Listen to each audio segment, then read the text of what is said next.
इस फिल्म की शुरुआत होती है और हमें एक आर्मी बेस में एक मुर्दा घर दिखाया जाता है। यहाँ पर एक साइंटिस्ट होता है जो कि अपने असिस्टेंट को एक खास तरह के केमिकल की 200 बोतल्स को रिवर में खाली करने के लिए कहता है, लेकिन उसका असिस्टेंट कहता है कि ये केमिकल खतरनाक है और अगर हमने इसे रिवर में डाल दिया तो ये उसमें रहने वाले जीवों के लिए काफी खतरनाक साबित हो सकता है। लेकिन जो हेड साइंटिस्ट था वो उसकी बात नहीं मानता और उन 200 बोतल्स को रिवर में खाली करने का ऑर्डर दे देता है। इसीलिए असिस्टेंट उसका कहना मानते हुए उन बोतल्स को रिवर में डाल देता है। खैर अब इसके बाद हमें 2 साल बाद का समय दिखाया जाता है जब 2 फिशरमैन नदी से मछलियां पकड़ रहे थे और इसी बीच में नदी में एक क्रीचर दिखाई देता है। वो क्रीचर छोटा तो था लेकिन उसके काफी सारे हाथ पैर थे। वो यहाँ पर समझ नहीं पाते कि आखिर ये छोटी चीज है क्या। वो छोटा क्रीचर काफी चालाक होता है। वो इनके हाथों से निकलकर वापस पानी में चला जाता है। खैर अब इसके बाद हमें 4 साल बाद का समय दिखाया जाता है जहाँ पर हम एक शॉपकीपर को देखते हैं जिसका नाम गैंगडू था। वो एक छोटा सा रेस्टोरेंट चलाता था। गैंगडू थोड़ा सीधा साधा और डम्ब था। वो छोटी मोटी गलतियाँ किया करता था। वो थोड़ा लापरवाह भी था। गैंगडू की एक बेटी भी होती है जिसका नाम ल्यूनसी था। गैंगडू अपनी बेटी ल्यूनसी से बहुत प्यार किया करता था। वो उसका काफी ख्याल रखता था। ल्यूनसी अपने फादर से एक नए मोबाइल फोन की डिमांड करती है और गैंगडू भी अपनी बेटी को फोन दिलाने के लिए थोड़े थोड़े पैसे जमा कर रहा था। ह्यूनसियो के दादा भी थे जो कि उसका काफी ख्याल रखते थे। खैर अब गैंगडू अपनी बेटी के साथ टीवी देख रहा होता है तभी उसके फादर गैंगडू के पास आते हैं और कहते हैं कि कस्टमर्स को जाकर बियर देकर आओ। अब गैंगडू बियर लेकर अपने कस्टमर्स के पास जाता है। यहाँ पर उन लोगों को ब्रिज पर एक मछली जैसा कोई क्रीचर नजर आता है जो कि थोड़ी देर में उन लोगों के पास आ जाता है। अब गैंगडू सहित बाकी सभी लोग उस क्रीचर पर बियर फेंकने लगते हैं। ऐसा करके उन्हें काफी अच्छा लग रहा था इसीलिए वो मॉन्स्टर यहाँ से चला जाता है। लेकिन फिर थोड़ी देर बाद गैंगडू देखता है कि वो क्रीचर पानी से बाहर आ गया है और बाहर आकर लोगों को अपना शिकार बना रहा था। अब लोगों का इस तरह से शिकार होता देखकर गैंगडू भी बहुत डर जाता है और वो अपनी जान बचाकर यहाँ से भाग जाता है। इसके बाद वो मॉन्स्टर एक आदमी को खाने की कोशिश करता है लेकिन गैंगडू एक साइन बोर्ड उठाकर उस क्रीचर की पूंछ पर मारता है जिससे उस क्रीचर की पूंछ से खून निकलने लगता है और वो खून गैंगडू के फेस पर भी लग जाता है। ये मॉन्स्टर यहाँ पर एक आदमी को निगल रहा था। अब ये देखकर गैंगडू यहाँ से डर कर भाग जाता है। दूसरी तरफ गैंगडू के फादर और उसकी बेटी गैंगडू की सिस्टर की लाइव परफॉर्मेंस देख रहे थे। गैंगडू की सिस्टर जो कि क्रॉसबो में एक्सपर्ट थी वो सेमीफाइनल में हार जाती है। ये देखकर ह्यूनसियो उदास हो जाती है और बाहर आ जाती है। लेकिन तभी गैंगडू अपनी बेटी का हाथ पकड़कर यहाँ से भागने लगता है क्योंकि वो मॉन्स्टर अब इनके पीछे पड़ गया था। भागते हुए ह्यूनसियो नीचे गिर जाती है लेकिन गैंगडू उसका हाथ पकड़ लेता है और ये फिर से भागने लगते हैं। जब गैंगडू पीछे मुड़कर देखता है तो वो पाता है कि उसने किसी और बच्ची का हाथ पकड़ रखा है और तभी वो मॉन्स्टर ह्यूनसियो के पास आता है और उसे अपनी पूंछ में फंसाकर रिवर के अंदर ले जाता है और गैंगडू अपनी बेटी को ले जाते सिर्फ देखता ही रह जाता है। अब जिन लोगों ने भी उस क्रीचर को देखा था उन्हें खास जगह पर बंद कर दिया जाता है और मिलिट्री और पुलिस उस सभी एरिया को सील कर देती है।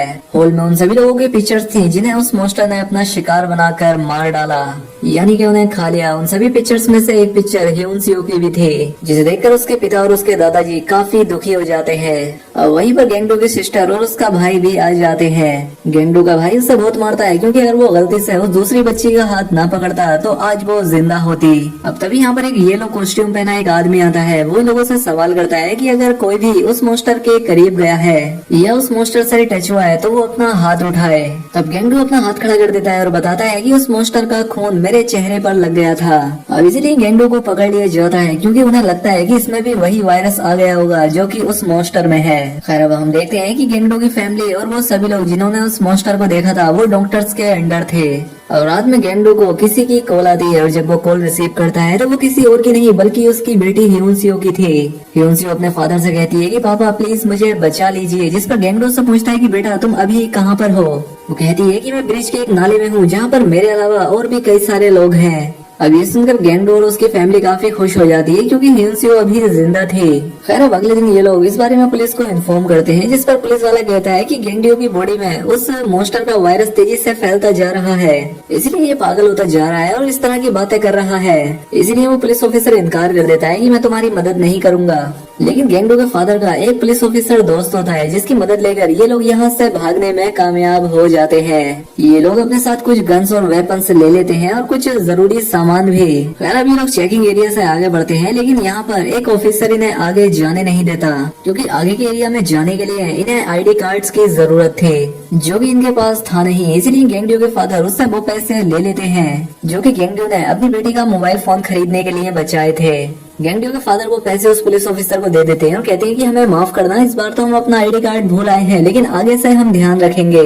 फिर हम देखते हैं कि वो मॉन्स्टर उस येलो कॉस्ट्यूम वाले आदमी को भी अपना शिकार बनाकर उसी नाले में लाकर रख देता है। और वो यहाँ पर इन लोगों को इसीलिए जमा कर रहा था ताकि जब उसे भूख लगेगी तब वो इन्हें एक एक करके खा लेगा। और वो मॉन्स्टर ह्यूनसियो को भी यहीं पर लाया था, लेकिन जब वो उसे यहाँ लेकर आया था तब ह्यूनसियो वहाँ पर बने एक छोटे से पाइप में छिप गई थी। और ह्यूनसियो ने उन्हीं आदमियों में से एक का मोबाइल फोन लेकर अपने फादर को इन्फॉर्म किया था कि वो जिंदा है। खैर अब हम उसी दिन शाम में उस ब्रिज के नीचे दो भाइयों को देखते हैं। ये दोनों भाई खाने का सामान चुराने के लिए गेंडू की शॉप पर आए थे और ये दोनों जितना हो सके खाने का सामान चुरा लेते हैं, क्योंकि ये दोनों बहुत गरीब थे और इनका कोई घर भी नहीं होता, इसलिए ये लोग हमेशा खाना चुरा कर ही खाया करते थे।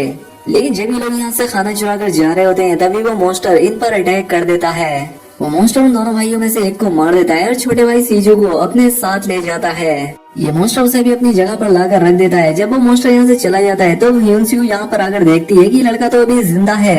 ह्यूनसियो से उसका नाम पूछती है, वो बताता है कि मेरा नाम सीजू है। फिर हम देखते हैं कि गेंडू और उसकी फैमिली के बाकी लोग अपनी शॉप पर आ जाते हैं और वो खाना खाकर यहाँ पर सो जाते हैं। ये लोग काफी दुखी लग रहे थे। खैर अगली सुबह जब गेंडू की आंख खुलती है तो वो देखता है कि वो मॉन्स्टर तो इनकी दुकान के बाहर ही खड़ा है। ये देखकर गेंडू के फादर उस मॉन्स्टर पर फायरिंग करने लगते हैं, इसलिए वो मॉन्स्टर इनकी शॉप पर अटैक करके उससे पलट देता है। अभी सभी लोग बाहर आकर उस मॉन्स्टर पर गोलियां चलाने लगते हैं। गोलियों से बचने के लिए वो मॉन्स्टर जल्दी से यहाँ से भाग जाता है।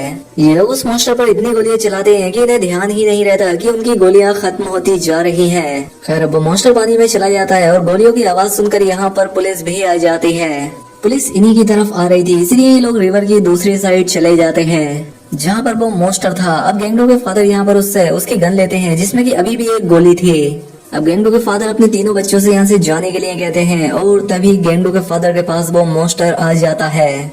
अब गेंडू के फादर उस मॉन्स्टर पर निशाना लगाते हैं और ट्रिगर दबा देते हैं, लेकिन तभी उन्हें रियलाइज होता है कि गन में एक भी गोली नहीं है। अब गेंडू को भी ध्यान आता है कि गन में गोलियां खत्म हो चुकी थी, उसमें कोई भी गोली नहीं थी।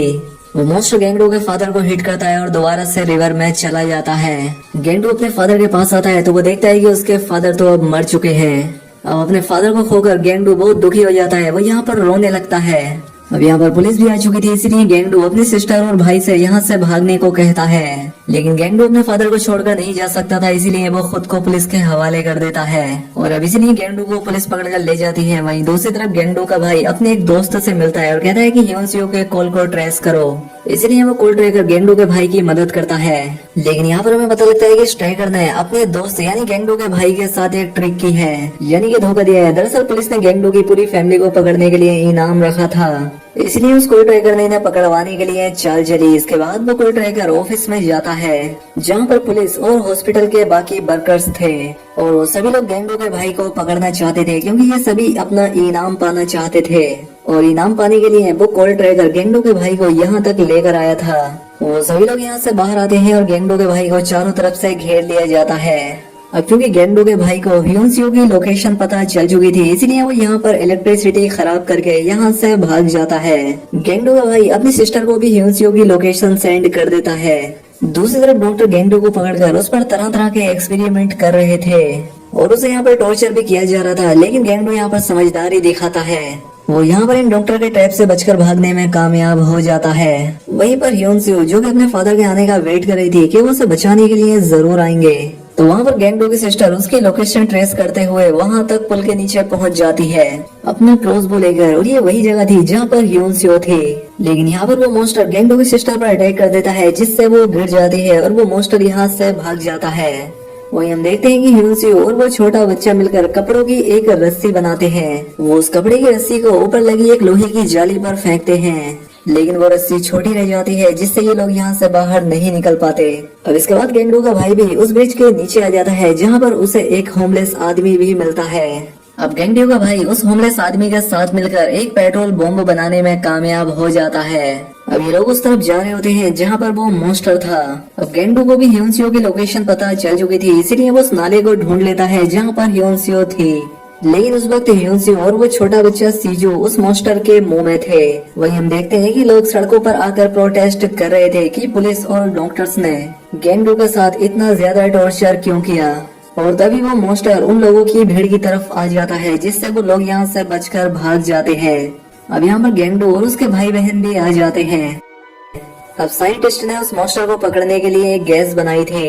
वो उस गैस को उस मॉन्स्टर पर छोड़ते हैं, जिसे सुनकर वो मॉन्स्टर लड़खड़ाने लगता है और बेहोश होकर जमीन पर गिर पड़ता है। जिसके बाद गेंडू अपनी बेटी ह्योन्सियो और उस छोटे बच्चे सीजू को उस मॉन्स्टर के मुंह से निकाल लेता है।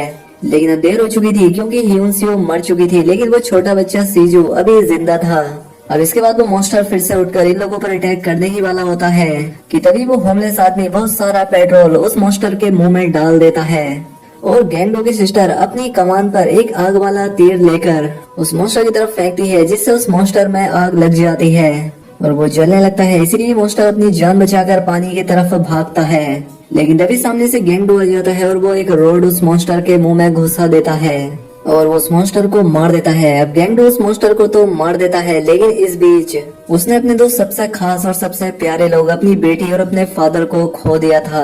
अब क्योंकि सीजो भी अनाथ था, उसका इस दुनिया में कोई नहीं था, इसलिए गेंडो उसे अडॉप्ट कर लेता है और उसे अपना बेटा बना लेता है। अब गेंडो जो कि काफी समझदार और एक अच्छा इंसान बन गया था, इसीलिए वो अपनी शॉप को भी अब काफी अच्छे से चलाता था और वो सीजो से भी इसी तरह से प्यार करता था जैसे वो उसका खुद का बेटा हो। और इसी के साथ ये फिल्म, ये कहानी यहाँ पर खत्म हो जाती है। तो दोस्तों, उम्मीद करता हूँ आपको वीडियो अच्छी लगी होगी। अगर वीडियो अच्छी लगी हो तो वीडियो को लाइक और कमेंट करके बताएं। चैनल पर पहली बार आए हैं तो सब्सक्राइब भी कर लें। मिलते हैं हमारी अगली वीडियो में।